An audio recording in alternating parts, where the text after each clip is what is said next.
right now in high school, it's only there so you can find the things that you want to do. And like I said, take focus off the grades. I'm not saying that you don't need to try, but just because you get a B, it doesn't matter.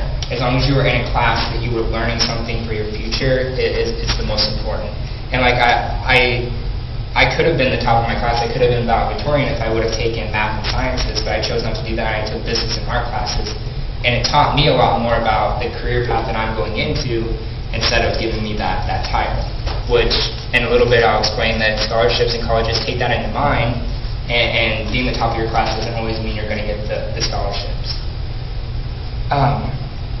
I kind of said this already, but put focus on your future. Take stuff that you know you're going to be interested in after high school. Make good relationships with the teachers. They're only going to help you, like I said, with recommendation letters. And one thing I learned is that everything you learn is important. This year, my senior year, I got a C in calculus. I probably shouldn't have taken calculus because I'm not good at math, but I took it anyways because I was going to need it for college. And I got a C, which is my first C ever, and I was really bummed that my math teacher told me, like, whether you got out of this what you needed or not, it at least taught you how to critical think. It's going to help you be able to study for other classes. It taught you like how to study and how to be a better student. So everything you learn is important in high school.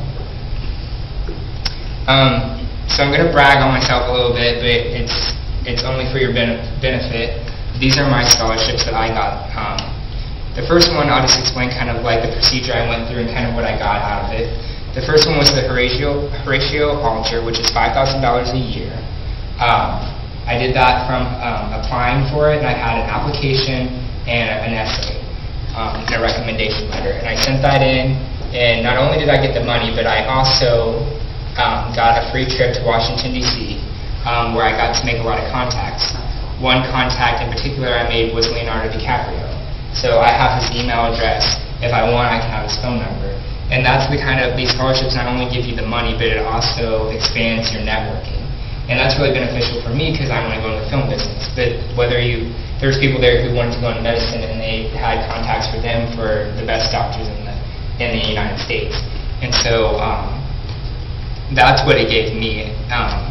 The Point Foundation, same thing. It was $16,000 a year for me to go to college.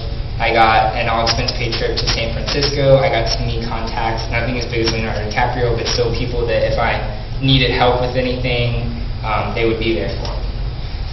The BPA National Scholarship was $1,000 a year. I got that from just being in BPA for all 4 years and excelling in my leadership roles.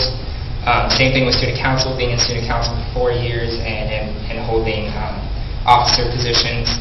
Optimist Club and Eagles Club were local scholarships that I got just by applying. I didn't have to write an essay. It was just an application base. And then NYU gave me $30,000 a year to go to their school just based on my grades and my leadership roles. So I totaled $53,300 a year in scholarships, and to attend NYU it was $58,000 a year, which is extremely expensive for a school. IU is about a third of that. If you want to stay in state, but since I'm going out of state, it's a lot more. So I was able to go to the school I wanted, a top school, and only have to take out about $5,000 in loans, which is crazy. And like I contribute that to everything I did in high school. And so I'll kind of explain what I think you should do for the scholarship procedure to ensure that you guys can get them and have the same success that I did. You guys are 8th graders, but still keep in mind that you're starting as a freshman building your resume, so you got to start as a freshman and work your way up. So you're going to be a senior, you said? Yeah. Okay. So like kind of a senior. I might graduate midterm. So I have 3 classes left. Either way, I started applying for scholarships in college about a year ago, in the summer of my senior year. One thing I always say keep in mind is when you're looking for these colleges and scholarships and you're finding them, make sure you make a list of due dates. Sometimes they will be like, you need to turn your application this day, your essay this day, you have an interview on this day, and it's really a good idea to keep a list of due dates so you don't fall behind, especially when you get into the school year, because a lot of dates are going to be thrown at you. I began in the summer. You have a lot more free time, even if you work. You have a lot more free time than if you're doing homework and stuff. And scholarships sometimes can be put on the back burner against homework and stuff. So I definitely say start in the summer, less stress during the school year. A lot of scholarships won't be available to you in the summer, but there are some. So take advantage of those while you can. And a lot of people, you'll have the advantage of a lot of people won't think to fill out scholarships yet, and so you'll be one of the few that applies, and hopefully you'll get it. If you also start early, like say you find a scholarship that's due in December and you can start filling out the application in August, do it so that you have time to make corrections and you have time for people to proofread it, especially if you have an essay involved. How to kind of research scholarships and find what's out there for you.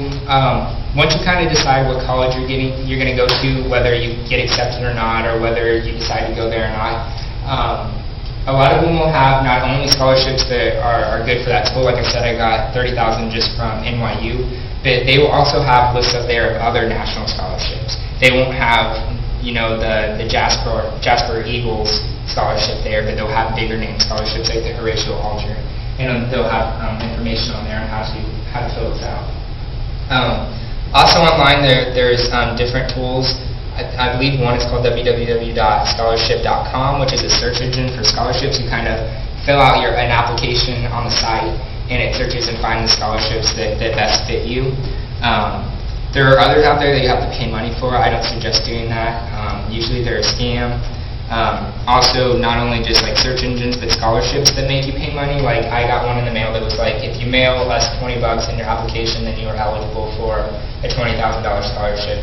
Don't do that, because no scholarship should ever ask you for any money. So be wary of that, because you probably will get some of those in the mail. Your high school guidance department is only there to help you, but they're definitely not going to go out of their way to give you scholarships. I know at Jasper, what they do is in January they have a packet of local scholarships, which is like how I got the student council and the Eagles and the Optimist Club. But they won't have in there the ones that are national, like the Horatio-Alger. But they do have that information on hand if you go to them. So I would suggest at the beginning of the school year, go to your high school guidance department, say, hey, I want to start filling out scholarships. Do you know which ones are available at this time? And they should have a pretty good list that can help you get some of the ones that you can fill out. But like I said, they're not going to take the initiative to go, hey you, here are the scholarships that are available for you. You're going to have to find that out on your own. Like the Du Bois Herald or your local paper and also magazines will also have a lot of times post scholarship contests or anything like that in kind of the club or organization section. So you can kind of find some on there. And then one thing I want to tell you is that you need to continuously research. I found out that I got the Horatio-Alger scholarship in December, and I didn't stop there. I kept looking for more and more scholarships because I knew that wasn't enough to get to where I needed. You can never have enough money for college. If anything, if you end up having too much money, you at least get to pocket it. So definitely keep looking, even if you get a couple of scholarships. For your resume, most applications, whether it's in the application or a separate thing, will ask you to have a resume. I'm not going to go over how to do that. You can find tools online. Is that something? Like sometimes if you take a business class, they'll teach you how to do it. But it's really easy if you go to like a business teacher, or you can find steps online, and there's a resume wizard on Word if you ever need help with that. Gives you a template. Yeah, exactly. But kind of how to set up your resume. One tip is to list by most prestigious. What I mean by that is if you were involved in soccer for 2 years but then you quit, don't put that at the top of your list of activities. Always list the ones that are most prestigious. So if you were, president of your class all 4 years, make sure you put that first, because sometimes colleges just skim your resume